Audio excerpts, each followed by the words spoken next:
Hi, everybody. I'll wait for some of you to join.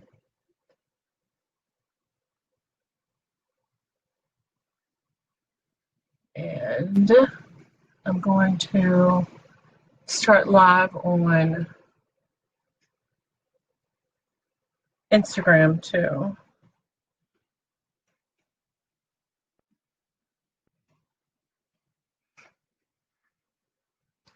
All right. Hi, guys. Hi, Ladybug. Who is that? Ladybug NWOSU on Instagram. Oh, I think I need to turn my screen around on Instagram. There we go. Now y'all can see me in Instagram land and Facebook land. Hey everybody, welcome. It's Sunday fun day. How's everybody today? Somebody said hola, hola. Facebook says, do you want to translate it? That would be a no. So chime in. How's everybody's Sunday going? It's Ruth. Hey Ruth, I see you over here on Instagram. Look at you, girl. Not just Facebook. I love it. I love it.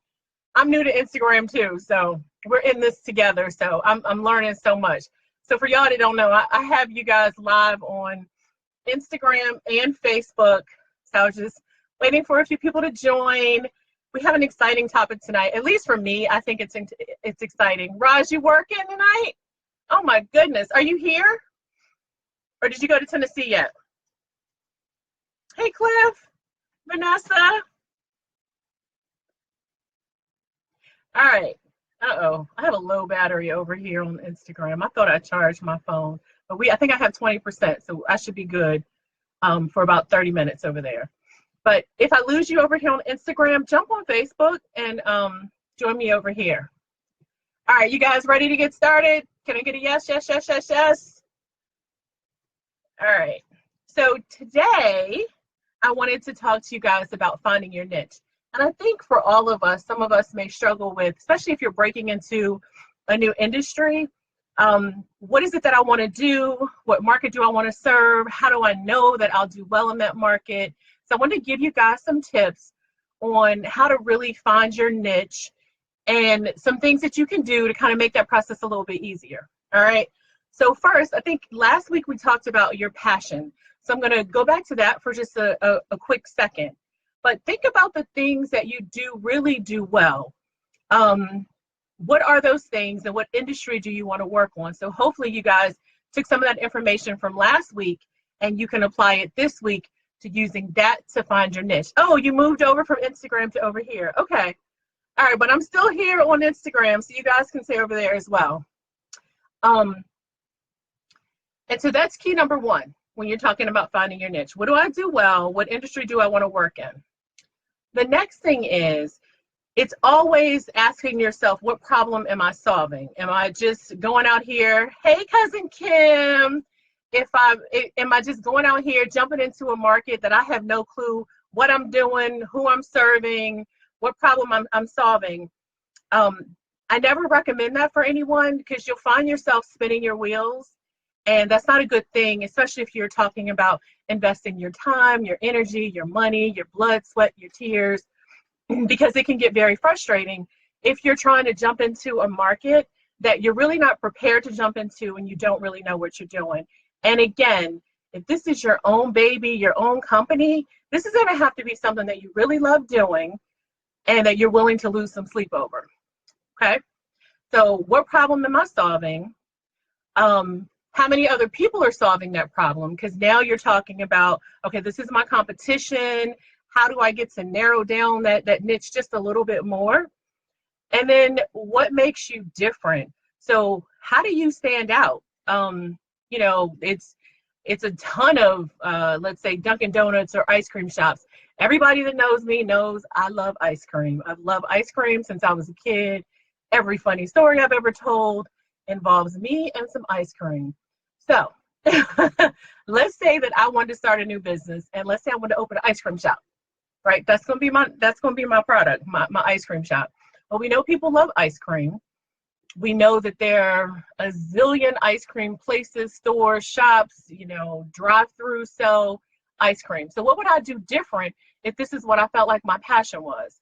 So for me, if I was going to open an ice cream shop, I would open a shop that kind of had the look and the feel and ambiance of, say, like a Starbucks. So, it'd be Renee's Ice Cream. And, we'd have coffee, we'd have pastries, we'd have gourmet ice cream. I would import some kind of ingredient like chocolate or something that would separate me from other ice cream shops. I'd make sure it was like 100% natural, organic, maybe do some kind of like specialty nuts. We'd have every like sundae. I couldn't get the word out of my mouth. Every type of sundae that you could offer. I'd have some ice creams that had alcohol in them, so you get some leaded alcohol, some leaded ice creams, some non-leaded ice creams, things like that. And then I would have like comfy seating, some tables, free Wi-Fi, maybe some light music playing in the background, either like light old school R&B or jazz, just something that when people came in, it made them feel really good. It was welcoming. It was someplace that people would want to hang out. So let's say like it's your telework day, you want to work from home, or you're just tired of being in your home office and you want to go someplace and chill and work. Well, people do that at Panera Bread. People do that at Starbucks all the time. So I'd want people to come to my ice cream shop to just hang out with me, have some ice cream, have some coffee, have a shake, and have a good time. So for me, my niche would be having a product that's a feel-good product, because ice cream is a feel-good product, and it would be a feel-good ambiance. So that would be my niche if I were to open up an ice cream shop in a market that's already saturated. So that's how I would try to separate myself out.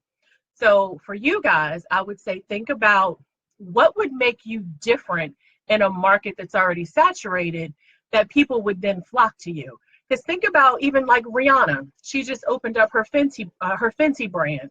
Well, if someone had said to her, Rihanna, it's a zillion different product lines, what's going to make you different? How do you know that you are going to stand out from all these other, well-known brands? If she had listened to someone and not gone with her intuition to say, I really want to do this product line that serves, 30 different skin colors and tones, and I'm going to use my celebrity to help market my brand. She could have had a wonderful product that never ever launched because someone said to her, that market is already saturated.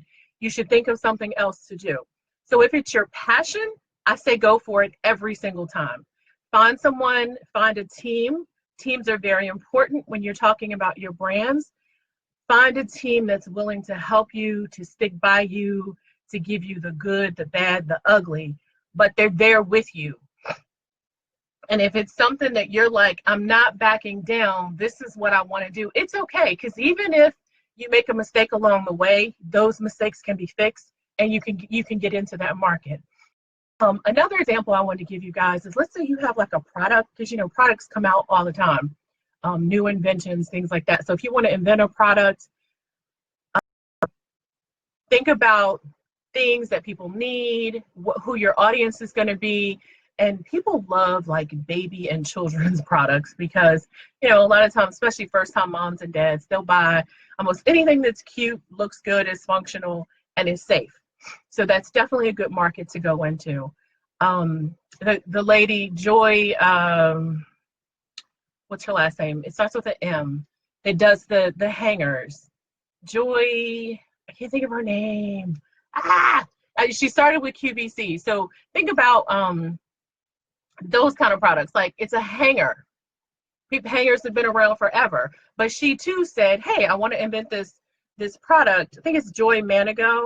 I want to invent this product that's a hanger, and it's a thin hanger, so you can get more clothes in your closet, and it's got like some type of velvety feel around it, so your clothes don't fall off. And I'll be the first to tell y'all, I went out and bought, every closet in my house has all those Joy Manigo hangers, because it's true. your clothes don't fall off.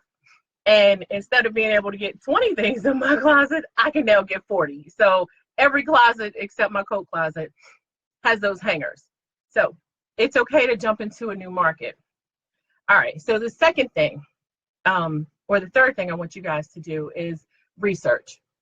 So this is going to be a good place. I think a lot of you are going to learn some interesting information here. But in your business plan, and we touched on this just a little bit, you're going to do something called a SWOT analysis. So you are going to be researching when you are talking about building a new business. Even if you're rebranding, like I've been in business for 15 years, but I'm rebranding as a life over coach. I can't tell you guys, I can't sleep.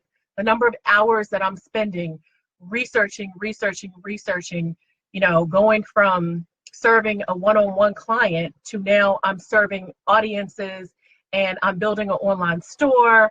I'll have products for you guys to go out there and utilize. I'll have some free products, some paid products. What does that look like now in this market with social media? So you're always learning and always researching. So in your SWOT analysis, you guys know what SWOT stands for? If you do, can you type it in? I'll give you guys a second for all you smart people out there. It's not a new term. I didn't make it up. It's every industry does it. I'm sure you guys have probably done it even, you know, wherever you work now. You guys know what SWOT stands for SWOT analysis? No? Nobody's chiming in? Or is it just a lag? Okay. So SWOT is your strengths, your weaknesses, your opportunities, and your threats.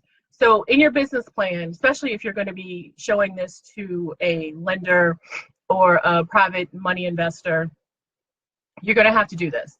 And it's like a grid. So you have all of your strengths, meaning what do I do well when I enter this market? What are those things that are I'll stand out from everyone else?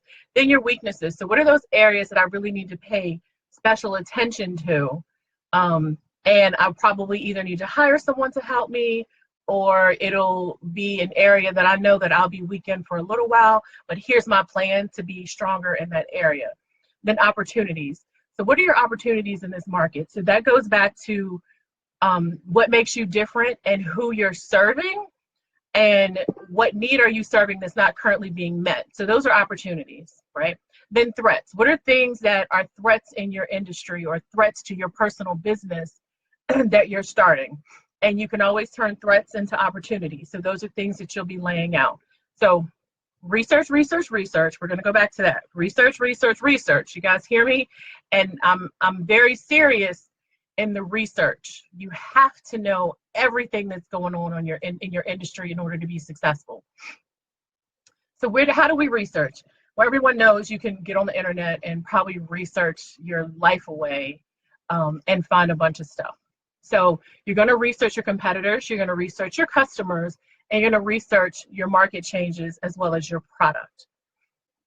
Okay, you guys got that? Your customers, your competitors, your markets, and your product. All right. So part of the researching, you're going to also use social media, because social media is now a huge player in this game. And social media allows for you to do targeted marketing. So you want to do some targeted marketing when you start your testing phases to see, is this product something that people really want to buy? The answer is yes. When you run those targeted research, those targeted kind of campaigns, you'll find out, is this something people really want to buy? Because what you'll end up doing is during your testing phase, which is the last thing I'm going to talk about, but I'm going to jump to it really quickly here, is you'll run some campaigns to, let's say, a certain audience. So let's say you think you want to focus on the age range of 22 to 35. So you'll set your parameters to be that age range. You may want to do, let's say you're opening a brick and mortar. You may want to do by location or zip code. So you put the zip code in. You may want to do by a certain income bracket. So you put that income in. Or you may want it to be people who watch a certain TV show or CNN. You can actually tag that actual TV show, and that will bring you an audience that Instagram, Facebook, Twitter, all of those will run for you to find what your audience looks like. But they're not going to do it for free. You got to pay for it. Okay. And they'll bring you back. And so ideally what you would want to do during that testing phase is maybe have a landing page that people can go to. It'll be like a link with an email address. And so then you can ask people there, hey, I'm going to sell this product for $19.99. Is this something you'd be interested in buying? Yes or no? And then you can pull all your results and then decide how you want to move from there. Am I talking too fast for you guys? I feel like I'm talking really fast. But I was trying to get you all a lot of information in our little 25 minutes that we spend together every Sunday night. I feel so special, and I have a date every Sunday night. How many of y'all can say that? Every Sunday night you got a date, 7 o'clock, with more than one person? Mm-hmm. Look at me. Don't hate the player, hate the game, y'all. Okay, thank you, Angie. She said I'm doing great, so I'm not talking too fast. All right. So here's where you either need to pull your pens and paper out, or you can play this. She said yes with me. Yay! I feel so special. Pull your pens and paper out, or you're gonna want to replay this part back. I'm gonna glance at my notes real quick to make sure I read it to you right. So when you're researching, every industry has codes that they use, and those codes give you so much information. So I'm going to run through those really quickly. So there's the NAIC code, which is pronounced NAICS, and it's the North American Industry Classification System. How many of you knew about that? Hey, K-Dub. I'll give y'all a second. Give me a 1 if you knew about that code.